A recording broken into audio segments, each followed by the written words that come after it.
정부가 향후 3년간 4조 5천억 원을 투자해 지금보다 인터넷 속도가 3배에서 10배 빠른 기가 인터넷을 추진합니다. 하나금융그룹과 SK텔레콤 성장 사다리 펀드는 창조경제 활성화와 벤처 창업 자금 생태계 강화를 위해 스타트업 윈윈 펀드 조성을 위한 협약을 체결했습니다. 지난해 국내 의료기관에서 진료를 받은 외국인 환자가 2012년보다 32.5% 늘어 20만 명을 돌파했습니다. 삼성그룹과 삼성서울병원은 심장외과 중환자실에 머물렀던 이건희 회장이 일반 병실로 이동했다고 밝혔습니다. 시청자 여러분 안녕하십니까? 센 경제현장의 정혜림입니다. 코스피 지수가 기관의 매도 공세에 4거래일 만에 하락 마감했습니다. 오늘장 마감 소식 증권부의 박준석 기자 연결해 알아봅니다. 안녕하십니까? 예, 안녕하세요. 네, 자세한 마감 소식부터 전해주시죠. 코스피 지수가 기관의 매도세에 밀려 사흘 만에 하락세로 돌아섰습니다.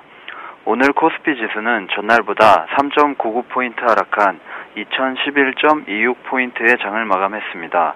코스닥 지수도 3.85포인트 내린 542.96포인트의 거래를 마쳤습니다. 투신을 중심으로 한 기관의 팔자 행보가 지수를 끌어내렸습니다. 기관은 2,200억 원가량을 팔아치웠습니다. 단기 급등 부담감에 펀드 환매 물량이 쏟아진 탓으로 풀이됩니다. 반면 외국인은 2,600억 원가량을 순매수하며 하락폭을 제한했습니다. 개인은 430억 원가량을 순매도했습니다. 업종별로는 통신업, 의료정밀, 운수창고 등이 올랐습니다. 운송장비, 기계, 건설업 등은 내렸습니다.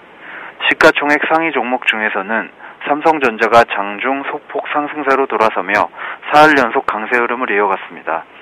SK하이닉스는 글로벌 반도체주의 강세에 2.6% 반등에 성공했습니다. 반면 현대차, 현대모비스, 기아차 등 자동차 3인방은 1% 내외로 하락했습니다. 네, 그렇군요. 최근 주식시장 흐름을 봐도 삼성그룹주들이 강세를 보이고 있는데 이렇게 삼성그룹주 시가총액이 이건희 회장 입번 이후에 25조 원가량 불어났다면서요?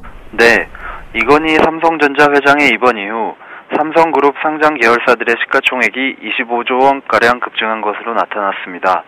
삼성그룹 지배구조 개편에 대한 기대감이 반영된 결과로 풀이됩니다.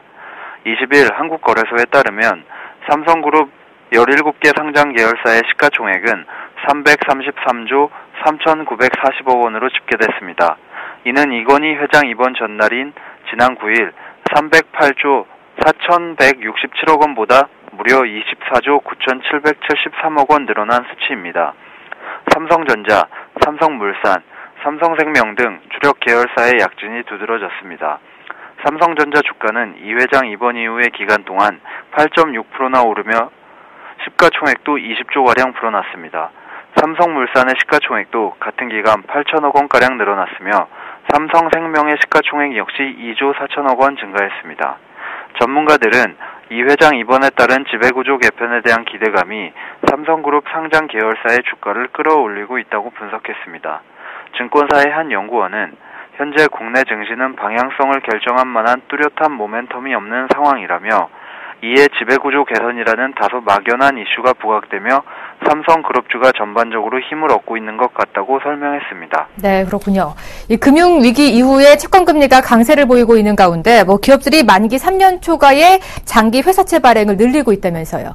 네, 글로벌 금융위기 이후 저금리 장기화로 단기물 대비 장기물 채권금리가 강세를 보이면서 기업들이 만기 3년 초과 장기 회사채 발행을 늘리고 있습니다.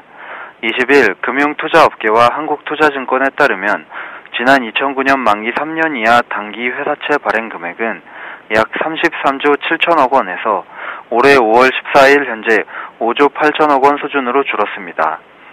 반면 만기 3년 초과 장기 회사채 발행 금액은 같은 기간 8조 3천억 원에서 9조 6천억 원으로 늘어났습니다. 만기 6년에서 7년, 그리고 만기 8년에서 10년, 만기 15년 이상 회사채 발행 금액도 모두 같은 기간 증가세를 보였습니다. 기업들의 장기물 산호 현상이 확대되고 있는 것은 글로벌 금융위기 이후 저금리가 장기화되면서 단기물 금리와 장기물 금리 차이가 줄어들고 있기 때문입니다. 2009년만 하더라도 국고채 10년물 금리와 3년물 금리 차이는 1.2%포인트에 이르렀으나 지금은 0.8%포인트 수준에 불과합니다. 기업 입장에서는 장기 회사채 발행을 늘리면 자금 조달 비용을 줄일 수 있는 셈입니다. 전문가들은 기업의 회사채 만기가 장기화될수록 기업들의 재무 부담이 덜하다며 긍정적인 평가를 내놓았습니다. 한국투자증권의 김기명 연구원은 장기물 발행을 늘리면 만기 전까지 유동성을 효율적으로 관리할 수 있어 위험 관리 측면에서 훨씬 더 용이하다고 설명했습니다. 네, 잘 들었습니다. 지금까지 증권부의 박준석 기자와 함께했습니다. 오늘 말씀 고맙습니다. 감사합니다.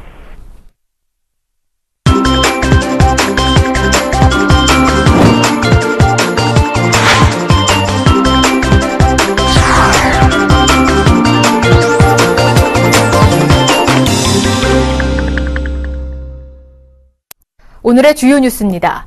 KT가 향후 3년간 4조 5천억 원을 투자해 지금보다 인터넷 속도가 3배에서 10배 빠른 기가 인터넷을 추진합니다. 황창규 KT 회장은 오늘 서울 광화문 사옥에서 취임 이후 첫 기자 간담회를 열어 인간과 모든 사물이 연결되고 융합 서비스를 구현하는 기가토피아를 현실화할 것이라며 국가 대표 통신기업으로서 고객과 산업, 국가를 위한 소명을 다하겠다고 말했습니다. KT는 기가토피아가 실현되면 정보통신기술 관련 영역에서 3만 7천 개 일자리와 9조 3천억 원의 생산 유발 효과가 발생할 것으로 예상하고 있습니다.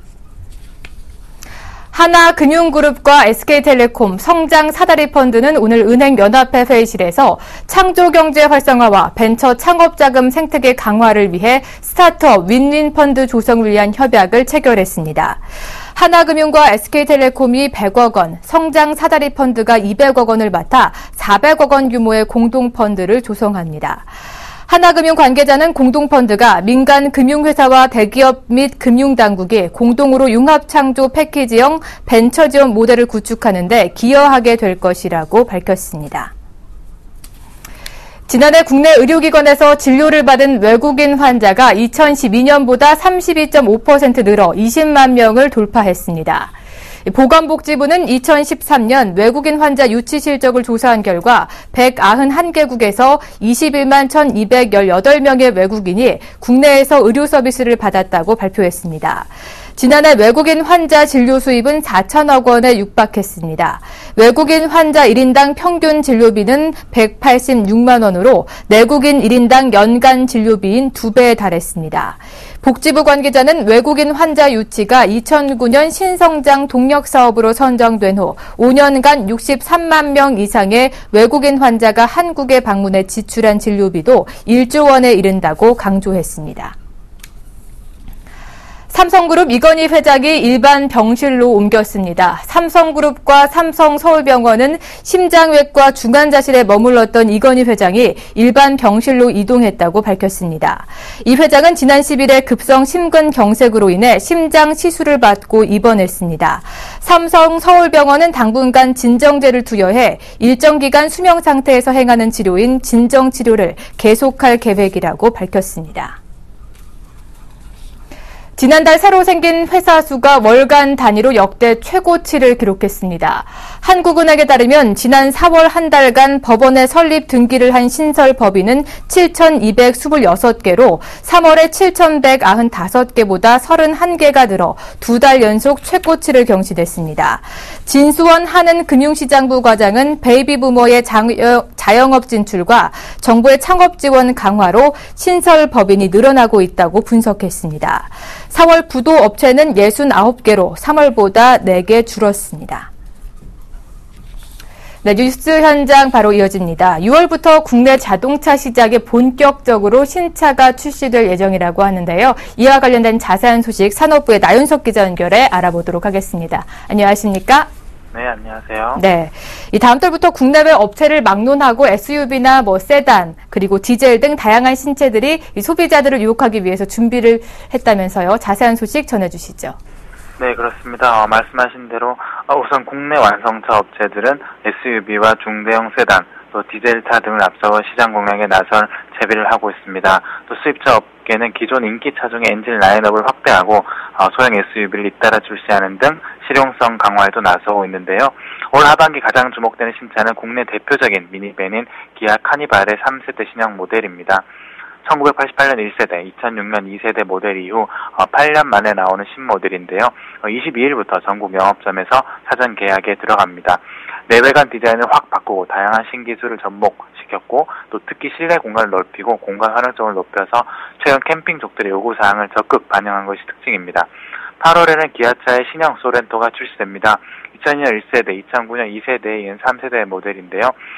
첨단 신기술을 탑재해서 최근 SUV 열풍을 이어간다는 보관입니다. 네, 이렇게 기아차도 신형차 출시를 앞두고 있고 현대차도 마찬가지로 준대형 신차와 디젤 등 다양한 기종의 차종을 준비하고 있다면서요?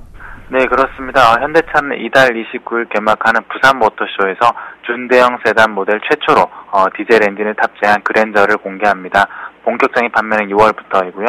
현대차는 그랜저 디젤의 경제성을 앞세워 국내 디젤차 시장을 주도하는 수입차 디젤 모델의 맞불을 놓는다는 전략입니다. 또 9월이나 10월 정도에는 현대차 AG가 선보입니다. 이 차는 그랜저와 제네시스 중간 크기의 모델로 부산 모터쇼에서는 외관만 공개될 예정인데요. 국내 수입차 시장을 장악한 BMW 5 시리즈와 메르세데스 벤츠 E클래스에 대응하기 위한 일종의 전략 차종이라고 할 수가 있겠습니다. 현대차는 3월 출시한 신형 LF 소나타의 하이브리드 모델도 올 연말께 출시할 계획이고 또 기존의 LF 소나타 하이브리드 대비 연비 등의 상품성이 한층 높아질 것 같습니다. 또 르노 삼성 역시 하반기에 중형 세단 SM5 디젤 버전을 출시할 예정입니다. 네. 그리고 국내 시장에서 수입차 비중이 점점 늘어져 가고 있는데요. 이 수입차 업계 신차 출시 계획은 언제쯤입니까? 네, 수입차 경우에는 고객층 저변을 더 확대하기 위해서 중소형 실속 모델 위주로 신차를 내보냅니다. 폭스바겐 인기 차종인 골프의 라인업을 확대해 가솔린 모델인 골프 1.4 TSI 블루모션과 고성능 모델인 골프 GTI, 또 GTD를 투입할 계획입니다. 벤츠는 6월에 중형 세단인 더 뉴 C 클래스를 선보이기로 했고요. 4세대 이후 7년 만에 완전 변경된 모델로 가솔린과 디젤 등 4가지 라인업을 갖췄습니다. 또 포르쉐 코리아와 포드 링컨은 각각 주력인 스포츠카와 고급 세단에서 벗어나 브랜드 최초의 콤팩트 SUV인 마칸과 올뉴 링컨 MKC를 출시합니다. SUV 열풍에 동참하고 젊은 고객들도 쉽게 절감할 수 있도록 체급을 낮춘 셈입니다. 또 5 시리즈를 앞세워 고급 세단 이미지를 굳힌 BMW는 반대로 스포츠 라인업을 강화합니다. 중형차 부문 최초의 포드 쿠페 모델인 뉴 420D 엑스드라이브 그란 쿠페 스포츠 라인에 이어 고성능 스포츠카 뉴 M3와 뉴 M4 쿠페, 또 충전식 하이브리드 스포츠카 i8까지 잇따라 연내 출시를 앞두고 있는 상황입니다. 네, 이렇게 6월부터 국내외 자동차 업계들의 신차 출시를 앞두고 있는데 과연 최종 신자는 누가 될지 좀 더 지켜보도록 하겠습니다. 오늘 말씀 여기까지 들어보죠. 지금까지 산업부의 나윤석 기자와 함께했습니다. 고맙습니다. 네, 고맙습니다.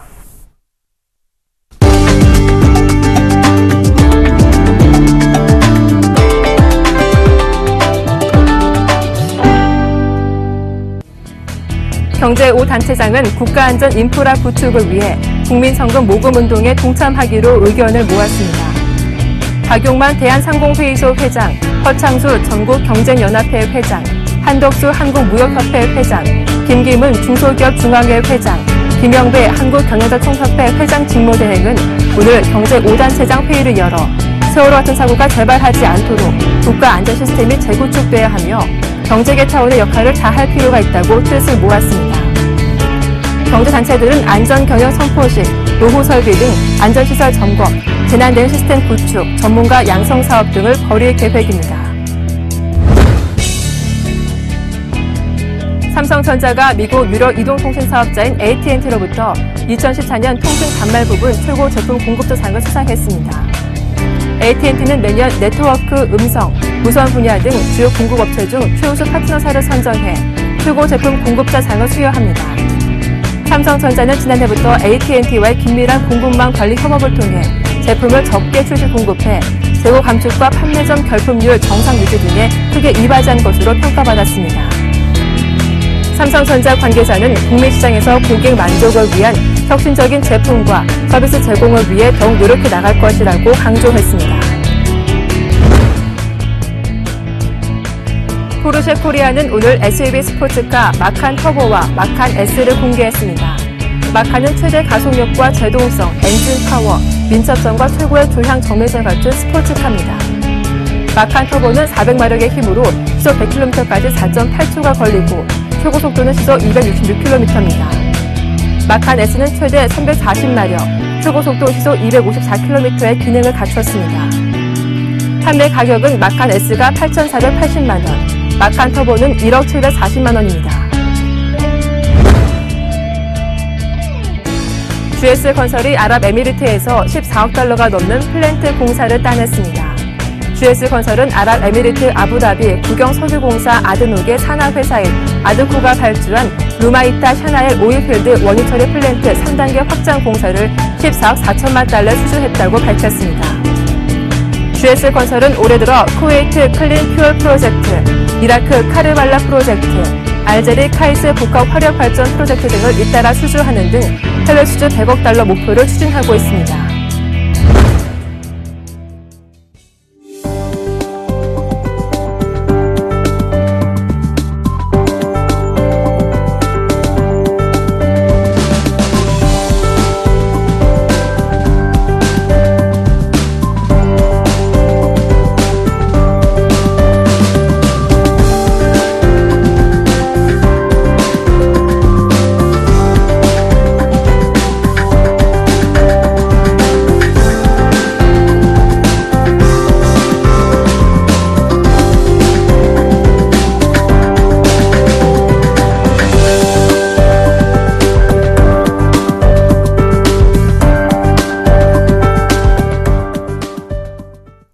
센 경제현장 오늘 준비한 소식은 여기까지입니다. 시청해주신 여러분 고맙습니다.